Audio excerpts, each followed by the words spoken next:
저는 콘레드가 이 소설의 시점과 구성을 기가 막히게 맞아떨어지게 했다고 생각했습니다. 이 책을 읽으려고 처음 들었을 때 저는 책을 읽는 동안 제가 무엇을 찾아야 할지 본능적으로 알 수 있었습니다. 암흑의 핵심이 뭔지 찾아내야 되겠구나. 이렇게 평가할 수 있는 것, 미연 읽음이기 때문에 가능한 거죠. 저는 그렇게 읽었습니다. 함께 하시는 분들이 좀 더 계획적으로 읽으실 수 있도록 아래 설명란에 A세트 작품 목록과 예상 업로드 일정을 적어 놓았습니다.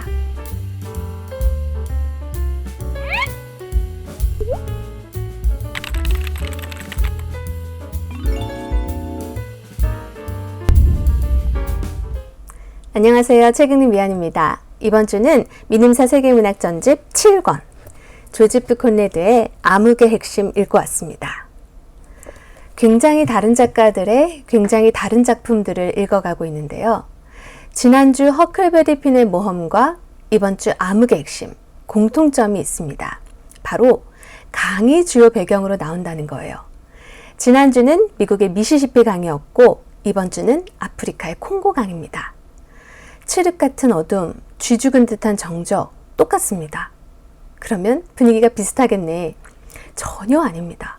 이렇게 느낌이 다를 수가 있을까요? 지난주는 제가 그 미시시피 강에서 아름답고 평화로운 자연을 간접 체험했잖아요. 이번 주는 아주 낯설고 음험한 분위기를 경험했습니다. 배경의 소재가 같아도 화자가 누구고 어떤 시각으로 보느냐에 따라 전혀 다른 느낌이 될 수 있다는 것을 분명히 체감할 수 있었습니다. 또 문체도 지난주 마크 트웨인의 문체와는 전혀 다른 문체였어요. 문체는 곧 사람이라는 말도 있죠. 물론 등장인물의 입을 빌려서 얘기하기는 하지만 작가에 따라 문체도 이렇게 다를 수 있다는 것을 느낀 책이었습니다. 문체를 영어로 스타일이라고 하잖아요. 사람마다 스타일이 다르듯이 독자마다 선호하는 스타일, 선호하는 문체가 다를 거라고 생각합니다. 조지프 콘레드의 문체는 과연 저와 잘 맞는 스타일이었을까요? 본격적인 리뷰에서 말씀드리겠습니다. 조지프 콘레드는 1857년 폴란드에서 태어났습니다. 그러나 29살에 영국 시민으로 귀화했기 때문에 영국 작가로 분류되죠. 조지프 콘레드는 필명이고요.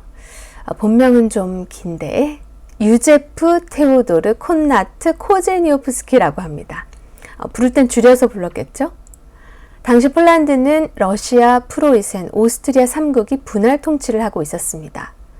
콘레드의 아버지는 독립운동가이자 작가로 혁명적인 이상주의자였대요. 정치적인 활동을 하다가 러시아 경찰에 체포됐고 유형살이를 했지만 병을 얻어서 요양 생활을 했던 모양입니다. 이때 아버지를 간호하면서 콘레드는 아버지가 읽던 문학 작품을 많이 접하게 되었다고 해요. 그의 문학에 가장 큰 영향을 미친 것은 바로 아버지의 사상과 작품이었다고 합니다. 8살에 어머니를 여의고 12살에는 아버지도 여의고 콘레드는 외삼촌의 손에 자랐습니다.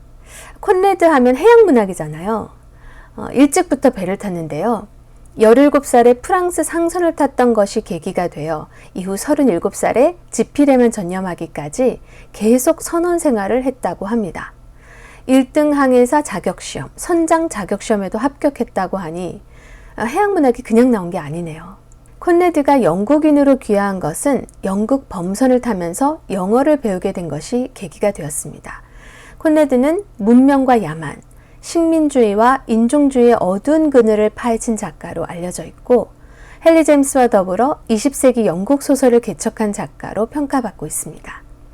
67세이던 1924년 심장마비로 사망하였습니다. 민음사 세계문학 전집에서는 암흑의 핵심 외에도 116에서 117권 로드짐, 414에서 415권 노스트롬으로 콘레드의 소설을 만날 수 있습니다. 작가마다 어떤 한 주제에 특별히 집착하는 것은 그 작가에게 있어서 운명과도 같은 일이 아닐까 싶습니다. 물론 한 작가가 다양한 주제의 글을 쓰기도 하지만 그 중에 특별히 도드라지는 주제가 있죠.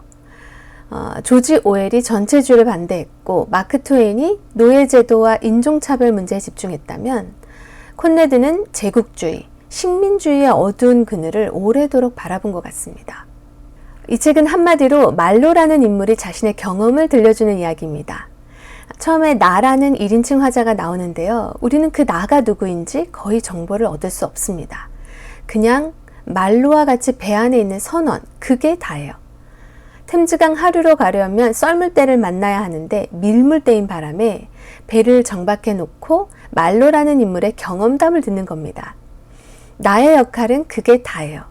극단적인 1인칭 관찰자 시점의 소설이죠. 말로의 경험담이니까 거의 구어체로 진행이 되는데요. 구어체라고 다 편안하고 술술 읽히는 건 아니구나 하는 걸 알게 됐습니다. 문체와 관련해서는 이따 또 한번 말씀드릴게요. 그럼 말로가 핵심 인물인가? 사실은 말로가 만나러 간 커츠가 이 소설의 핵심 인물이라고 할 수 있어요. 말로는 어렸을 때부터 탐험가의 기질이 있던 사람이거든요. 그가 지도에서 아프리카 콩고강을 보고 매료돼서 그 강의 상류 오지로 들어가고 싶어 한단 말이에요. 그런데 마침 유럽 대륙에 있는 한 대기업이 그 강을 오가며 무역한다는 소식을 듣고 친척 연주를 내서 그 기업의 선장으로 들어가게 되죠. 아프리카 대륙에 도착해서도 하류 주재소, 중부 주재소를 거쳐 커츠가 있는 상류 주재소까지 가는데 이 1급 주재원이라는 커츠가 얼마나 신비한 인물인지 이 작품의 3분의 2 지점에 가서야 말로가 커츠를 만나는 장면이 나옵니다. 커츠가 있는 상류 주재소는요, 그야말로 오지 중의 오지, 암흑의 핵심이라고 할 만한 장소입니다. 예감하셨겠지만 커츠는 식민주의의 화신과도 같은 인물, 말로는 그걸 비판적으로 바라보는 작가의 목소리를 대변하는 인물입니다. 저는 콘레드가 이 소설의 시점과 구성을 기가 막히게 맞아떨어지게 했다고 생각했습니다. 극단적인 1인칭 관찰자 나를 거쳐 말로의 이야기를 통해 커츠란 인물에 이르기까지가 말로가 유럽에서 콩고강 하류, 거기서 상류, 점점 더 깊은 오지로 들어가는 과정과 일치하는 느낌이었어요. 그 오지의 끝을 찍고 나올 때 병든 커츠는 얼마 안 가 죽죠. 커츠란 인물과 그 장소가 마치 결합되어 있는 것 같달까요? 이제 암흑의 핵심이란 제목을 건드릴 때가 됐습니다. 이 책을 읽으려고 처음 들었을 때 저는 책을 읽는 동안 제가 무엇을 찾아야 할지 본능적으로 알 수 있었습니다. 암흑의 핵심이 뭔지 찾아내야 되겠구나. 먼저 이 책의 영어 제목이 Heart of Darkness인데요. 암흑의 핵심. 어둠의 심연이라고 번역해 놓은 책 혹시 보셨어요? 심연은 어떤 깊이를 나타내는 말 같고 암흑의 중심 아니면 암흑의 심장 어떤가요? 암흑의 핵심? 어쨌든 제가 눈에 불을 켜고 봤는데요. 1차적으로 말로는 커츠가 있던 그곳 콩고강이 꼭 뱀의 형상을 닮았다고 하는데 뱀의 꼬리가 묻힌 그 깊은 오지 개척되지 않은 원시 상태의 어두컴컴한 그곳을 직접적으로 암흑의 핵심이라고 하더라고요. 그런데 이 말에는 역시 중의적인 의미가 담겨 있겠죠. 왜 그곳이 암흑의 핵심이겠습니까? 단순히 불빛이 없어서가 아니라 그 안에서 뭔가 어둡고 폭력적인 일들이 벌어지고 있기 때문인 거죠. 그 중심에 커츠라는 인물이 있고요. 이 커츠는요, 이 본편에서 다 얘기하기가 벅차 미언스 원픽에서 따로 다루었습니다. 그 영상도 꼭 시청해 주세요. 서두에서 문체에 대한 얘기를 잠깐 꺼냈죠. 조지프 콘레드의 문체, 저와 스타일이 잘 맞았냐고요? 벌써 감 잡으셨을 것 같아요. 개인적으로 선호하는 문체는 아니었습니다. 이 작품의 분량이 허클베리 핀의 모험 3분의 1도 안 돼요. 그런데 읽는 게 더 힘들더라고요. 일단 가독성에 있어서 스피드가 많이 떨어질 수밖에 없었어요. 문장이 길고 수식과 비유가 많습니다. 무엇보다 진행이 어려웠던 이유, 작가의 시각이 말로에게 투영되어 있는데요. 너무 직접적으로, 과도하게 직접적으로 표현되어 있어서 저는 좀 거북하더라고요. 읽어보신 분들은 제 느낌에 공감하실 수 있을까요? 말로라는 인물은 사실 소설에서 별로 변화가 없는 인물이에요. 처음부터 그 대기업이 하는 일, 주재소 사람들이 하는 일에 반감을 갖고 있더라고요. 처음부터 계속 답을 얘기한달까요? 글쎄 그 당시에는 이런 시각이 매우 앞선 생각이었는지는 모르겠으나 지금은 제국주의적인 폭력이 잘못된 거라는 걸 누구나 알잖아요. 너무 당연한 얘기를 너무 직접적으로 처음부터 일관되게 하니까 오히려 제가 반감이 드는 그런 이상한 상황이 펼쳐졌습니다. 그리고 좀 당황했던 게요. 말로가 매료돼서 찾아간 강의 정확한 이름이 소설 3분의 2 지점에서 처음 나옵니다. 콩고강이었던 거예요. 초반에 역자가 콩고가 벨기에의 식민지였다, 이런 설명을 주석에서 해주지만 저는 작품이 한참 진행될 때까지 그 강이 나일강인가 했었답니다. 몇몇 번뜩이는 묘사와 표현들은 인정하지만 독자에게 새롭게 뭔가를 통찰할 기회를 주는 소설은 아니지 않았나 하고 저는 평가했습니다. 세계 명작이지만 이렇게 평가할 수 있는 것, 미연 읽음이기 때문에 가능한 거죠. 저는 그렇게 읽었습니다.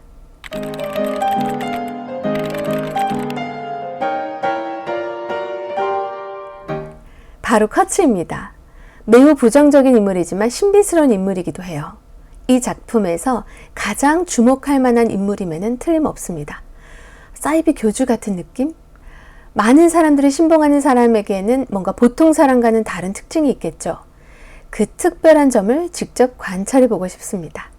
이번 주 미연스 원픽을 다시 한번 추천합니다.